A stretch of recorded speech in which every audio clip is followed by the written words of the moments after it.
J'ai cousu ce porte-aiguille il y a quelques années et je vais vous en faire une tuto.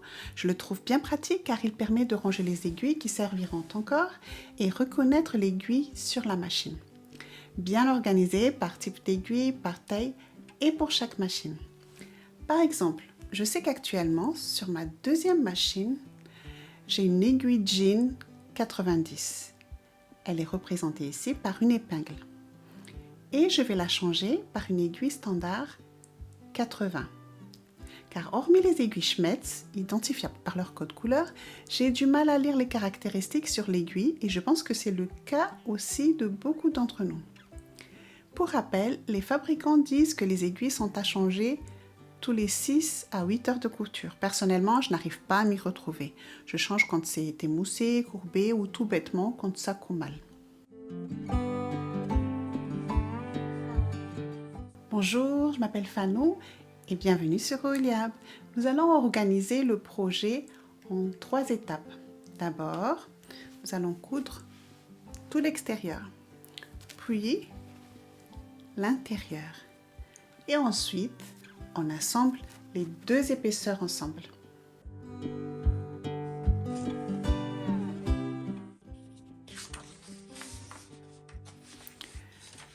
Le lien du patron est dans la description. Après impression, vérifiez si vous avez la bonne échelle. Ce petit carré fait normalement 3,5 cm de côté. Si ce n'est pas le cas, réajustez votre paramètre d'impression.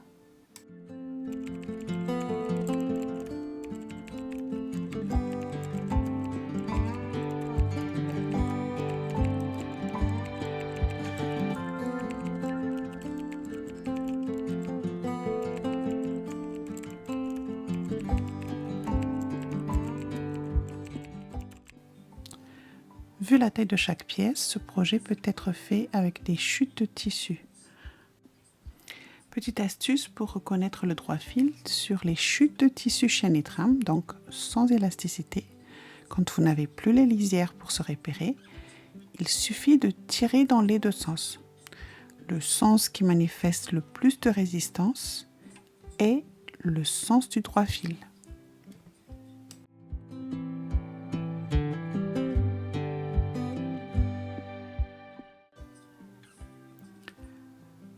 Commençons par l'extérieur.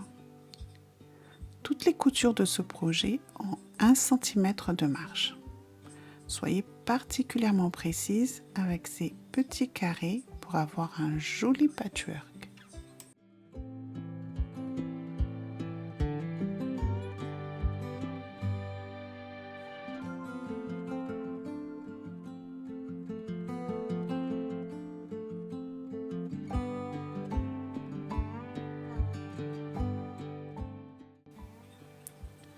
Faites exactement de même avec ces 4 autres carrés.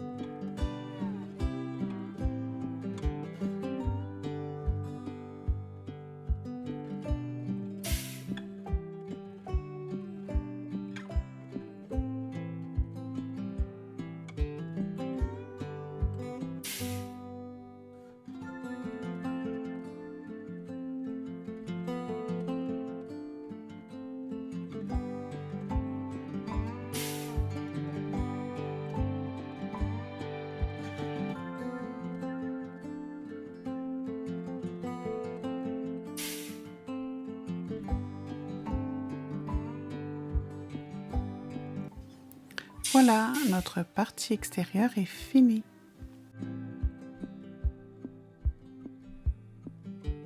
Marquez les feutrines selon les valeurs indiquées avec un stylo thermo-effaçable si vous comptez broder par-dessus. Vous pouvez également utiliser un stylo textile donc qui sera indélébile si vous ne voulez pas broder.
coudre, retourner et repasser.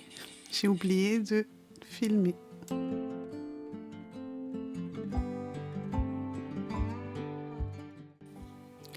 Espacez les coutures de 3 cm si vos boîtes d'aiguilles sont standards. Autrement, adaptez en conséquence.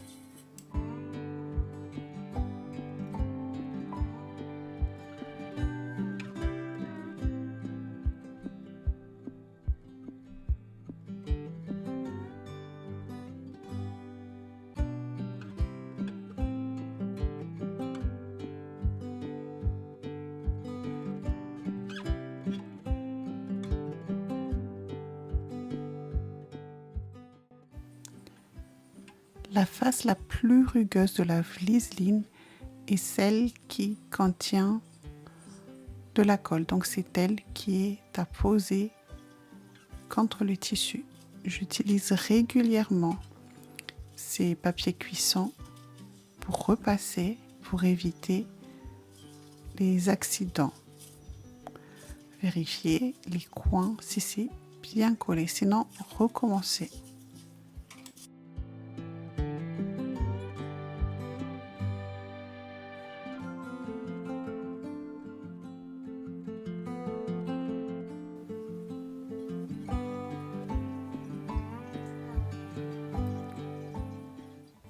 Crantez le passepoil au fur et à mesure de la pose. Là, les miens sont déjà crantés parce que j'ai dû refaire la vidéo. Mais vous le faites au fur et à mesure. Vous noterez que la vliseline est légèrement plus petite que le tissu. C'est pour éviter les surépaisseurs. Mais normalement, elle est dans la partie à coudre.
Utilisez un pied qui vous permet de coudre au plus près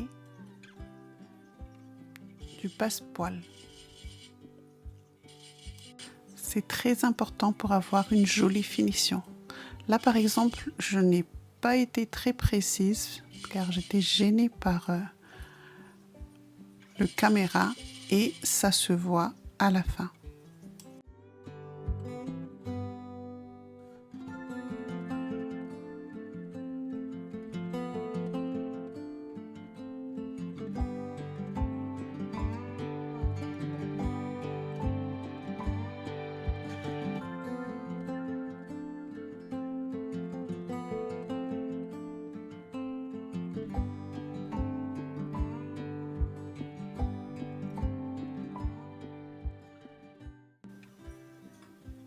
Je me suis pris la main dans l'aiguille.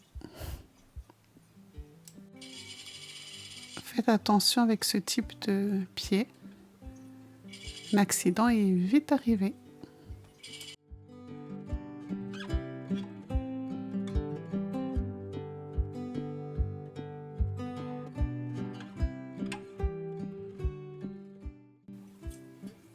Retournez pour voir si tout va bien.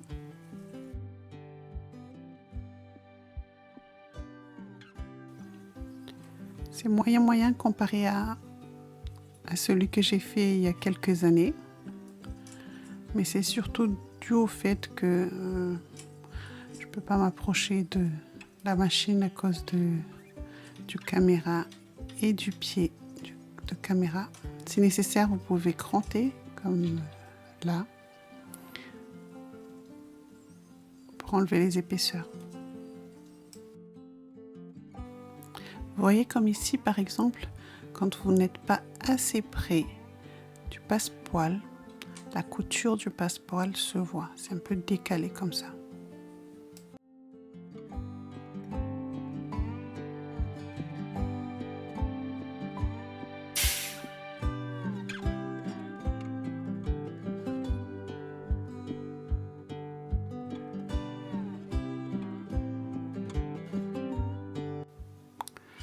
Vous pouvez refermer avec une couture machine comme ici, mais l'idéal c'est de faire un point invisible à la main.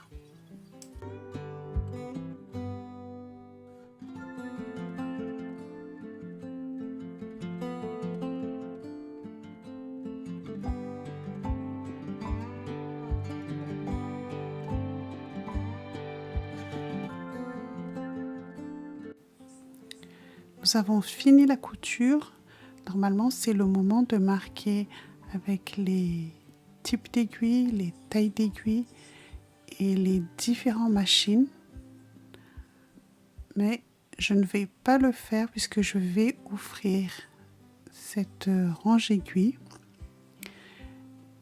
Et vous le faites chez vous avec les papiers transfert comme ceci. Vous imprimez. Vous suivez les instructions.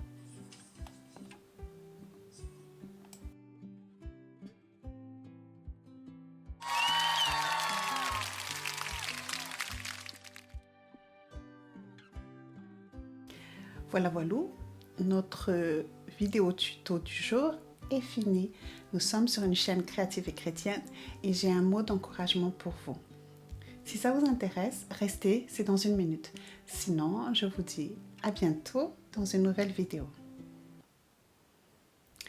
Cette partie n'est ni titrée, ni taguée, pas annoncée dans les descriptions. Je laisse l'Esprit de Dieu le diriger vers qui en a besoin. Depuis combien de temps êtes-vous bloqué dans votre situation? De quoi êtes-vous malade? C'est quoi votre impossibilité? Se sortir de cette mauvaise habitude? De cette mauvaise relation? De ce cycle interminable de maladie? D'impossibilité à faire ce à quoi Dieu vous a destiné? Et parfois même de tout ça à la fois. Et croyez-moi, je sais de quoi je parle. Aujourd'hui, je veux vous rappeler l'histoire du paralytique de Bethesda. Bethesda était un lieu où se rassemblaient tous les désespérés de Jérusalem, espérant une guérison en plongeant dans une piscine. Parmi tous ces désespérés, un homme encore plus à plaindre que les autres. Il n'a personne, pas d'amis ni famille pour l'aider. Mais Jésus est passé par là. Cependant, il ne l'a pas aidé à aller dans la piscine, ni touché comme parfois il fait pour guérir. Non, il lui dit « Prends ton lit et marche ». Ordonner à un paralytique de marcher, c'est un peu limite, n'est-ce pas? Et pourtant, c'est ce que Jésus nous appelle souvent à faire. Malgré que toutes nos excuses soient parfaitement recevables, Jésus ne nous demande pas nos excuses.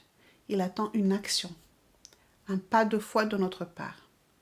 Il dit « marche ». Quitte ce lit, fais ce pas de foi.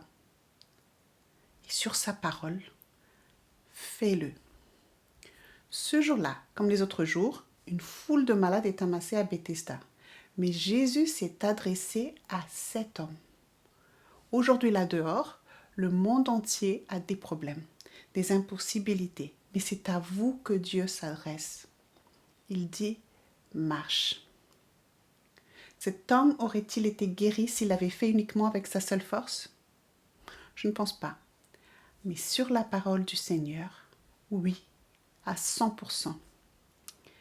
Je vous laisse méditer là-dessus et je vous dis à bientôt dans une nouvelle vidéo.